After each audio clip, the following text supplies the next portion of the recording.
back with the first video in a long time. The vlogs have not really been happening, but that's because I've been training pretty hard, or pretty long should I say. Over the last couple of months, been preparing for the next challenge, which involves this little thing, which is, well, first of all, I'm training to run the Comrades marathon again for the second time. So for the second year in a row, I'm going to go and do that. So looking forward to going out and sending it for the up run this time. If you've ever ran Comrades or you know the race, I'd love to hear what you think of it, because a lot of people have said the up run is a lot easier and a lot easier on your legs. But as someone who is probably classed as a heavyweight runner, I'm probably struggling a little bit more on the uphills. So, you know, it's probably not going to be the easiest thing for me, I don't think. But anyway, we're going to give it a blast this year. I've set my sights pretty high. I'm going to try and get the sub 9 hours to get the Bill Rowan, which is around, I think on this run, I think they've said it's 85 kilometers.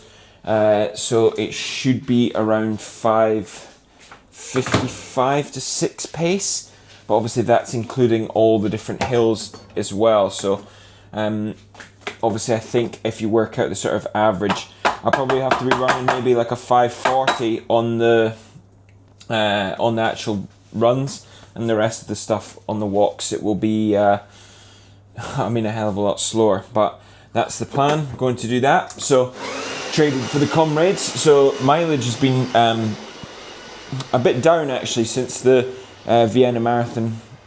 The Vienna Marathon didn't go too well, to be honest, compared to what I trained for. But I guess you sort of don't always get the time that you feel like you deserve, going back to back for so many weeks, trying to get a PB, and ended up probably just not overtraining, I'm not sure that's what it was, but on the day basically didn't have the best race, but that's part of the game anyway. So one of the things that I'm also doing is, which is why I showed you the bike, I'm also doing Vitoria-Gasteiz Ironman, which is around 1 month after Comrades. So I've got about 25 days to get from the start line of Comrades to the start line of an Ironman. Now, obviously it's probably not going to involve a lot of running, but it will probably involve a lot of biking and a lot of swimming,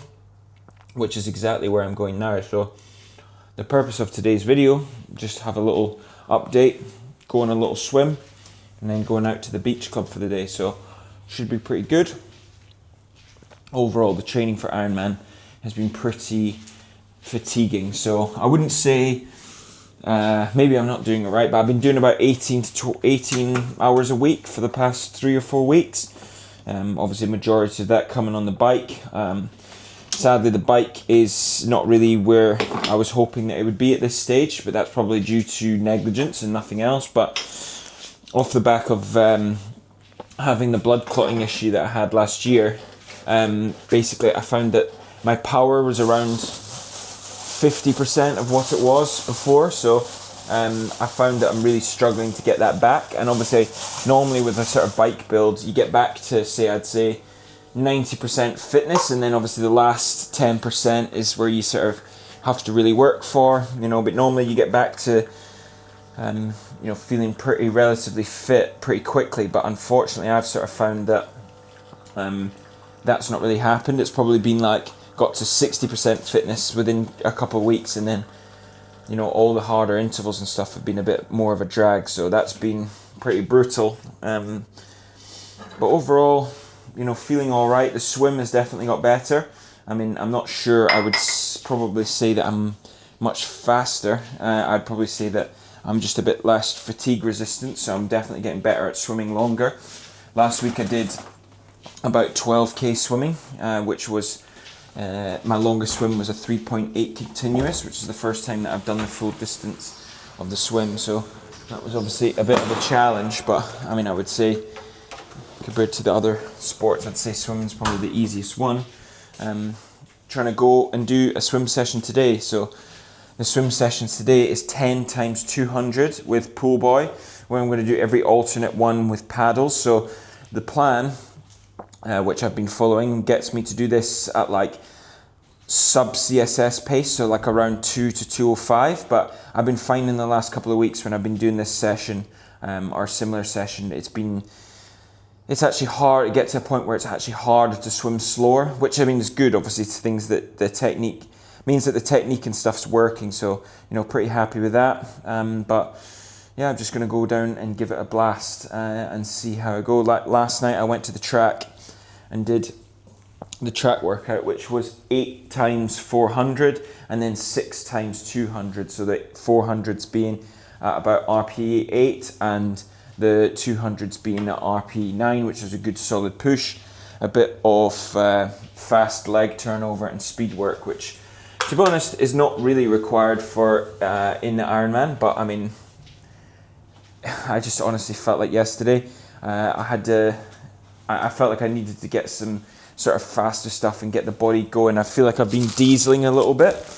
We did 4.5 hour bike ride on Sunday on the TT bike, and then I did a 4 hour bike with a group ride, which is obviously pretty nice and easy in terms of watts wise, but in terms of fatigue wise, with the heat here now being 40 degrees, was pretty tough. So went and gave that a go on Wednesday, which really meant that no other training happened apart from a little technique swim in the morning. So it was good to go out and sort of push myself last night, although my legs are feeling it a bit today. And unfortunately, young Ben got the red button for me this morning, where I decided that it'd be better if I stayed in bed and had an extra lie-in. So here we go, we're going to go off to the swim. So we're heading out, we've got our pool stuff here. I think the general fatigue is just sets in for every single sort of session.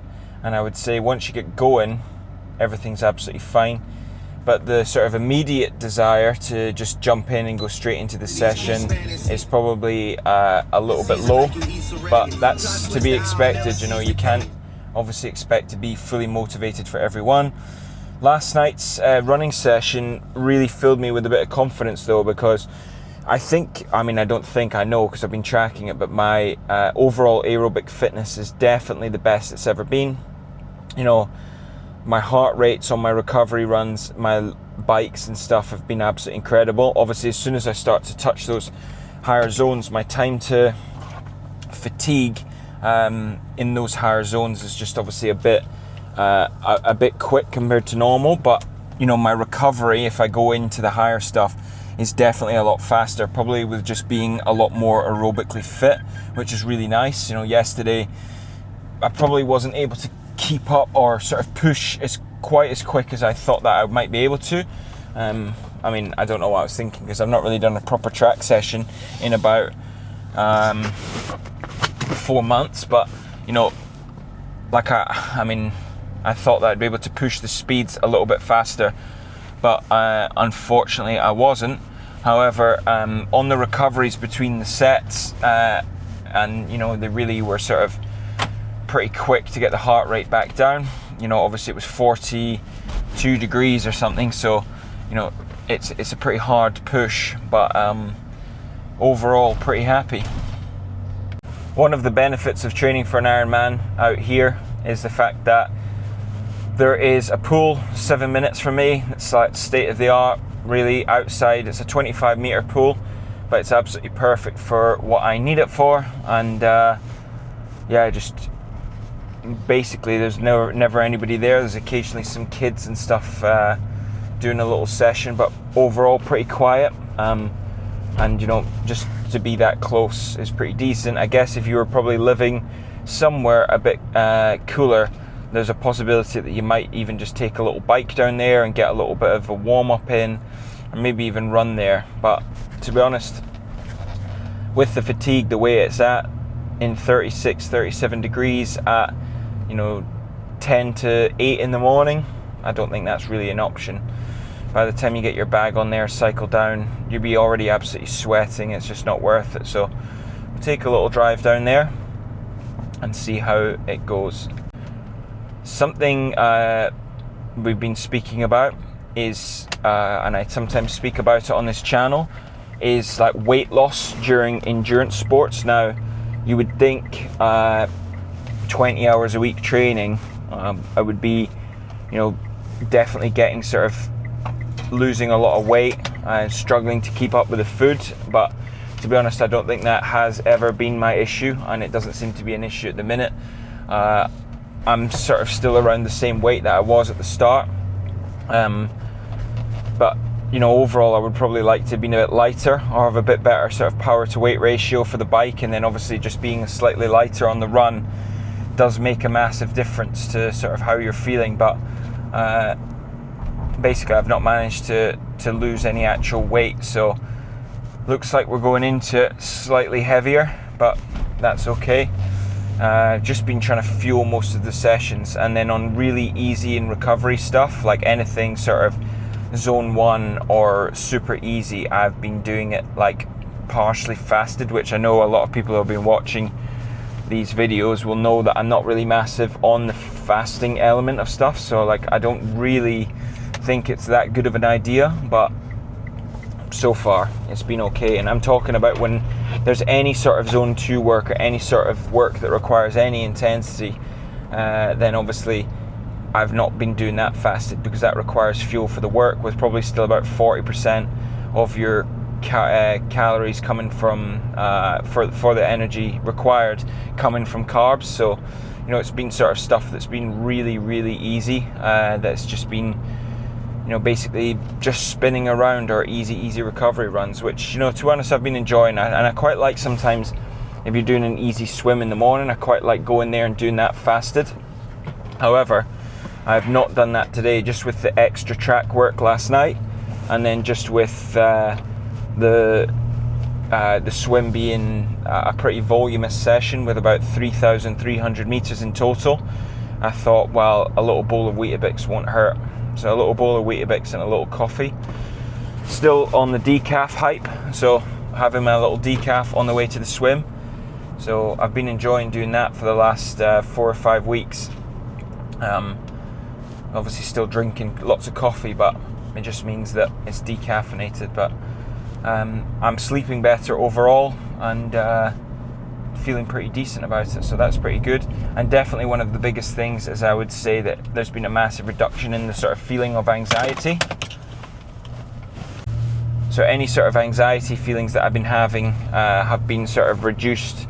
Not that I've been feeling that anxious lately, but just in terms of afternoon anxiety of thoughts about what to do, and I've sort of been feeling a lot clearer in my mind, so that's really good. So if you've someone that really suffers with anxiety and you're a heavy coffee drinker, especially in the mornings before you've had sufficient fuel, then maybe it's something that you can look at, that you can perhaps reduce a little bit. I mean, I was probably the world's #1 coffee drinker with the amount of double espressos that I was drinking, so I was definitely not doing myself any favours. So just trying to reduce that a little bit and be a bit more mindful about how many coffees I'm piling in.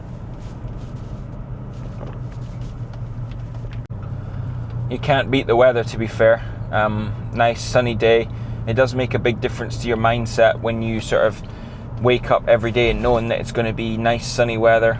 Later on, as I said, I'm going to head to a beach club just to sit around, maybe have some nice food and chill with some friends and just have a nice chill out on the holiday. So that should be pretty fun. Yeah, it definitely beats the miserable winter training in the UK anyway.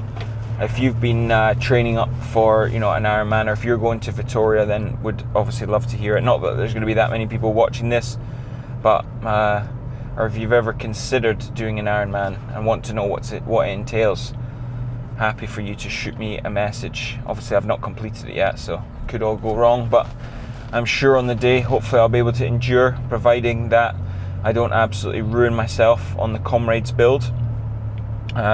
Got a long run tomorrow, which I'm hoping to do 25 to 30k.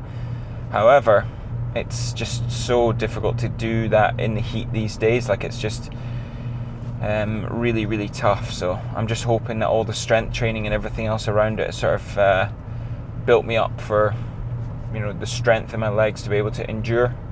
thing I will say about this block is I've really enjoyed the mental aspect of the swimming. I've been using Form goggles. I don't know if anyone's been using those, but they are absolutely incredible for tracking all your swims and for doing like your different sets, and to have what paces you're doing, and to have what session and what set you need to be doing is just such like a massive help for me mentally, to just know that I'm ticking off a little box and I can physically see it, especially when I know, like for a session like today, if I'm doing, for example, 10 times 200, if I get to 3, 4, start seeing it tick off, right, get to 6, okay, I'm over halfway. Whereas sometimes I feel like if you don't really know what you're doing and you're not following a proper session, you can sometimes get lost and distracted, and you don't really like, I'm trying to think what I'm trying to say, like you're not really in the moment, whereas when I'm sort of following it, I feel sort of more motivated to go out and complete it.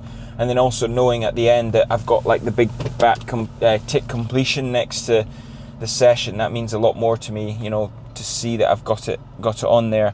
So I'm using that, and it leverages sort of a coaching AI platform which sort of tells you if you're getting better and your paces and if you've increased and stuff like that. So obviously once you start to see yourself get a bit better, it fills you with a bit more confidence that you're actually doing something properly.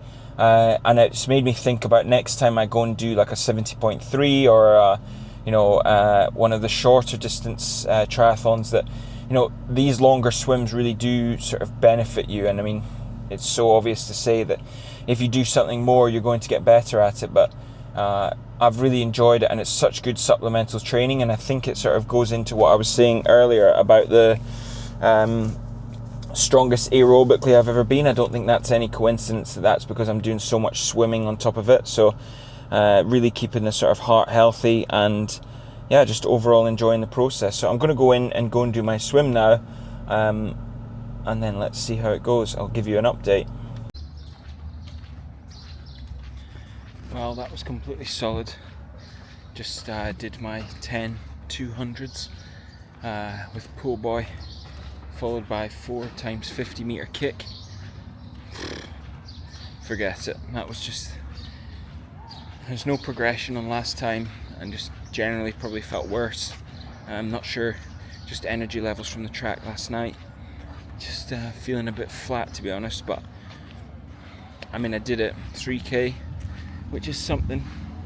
Like, I've been doing extra pool work this week. Just wondering what else I need to do. I think I need to go back and revisit some lessons again, just to sort of remind myself of what it is that I need to do. I can't kick on past that sort of 155 pace at the minute.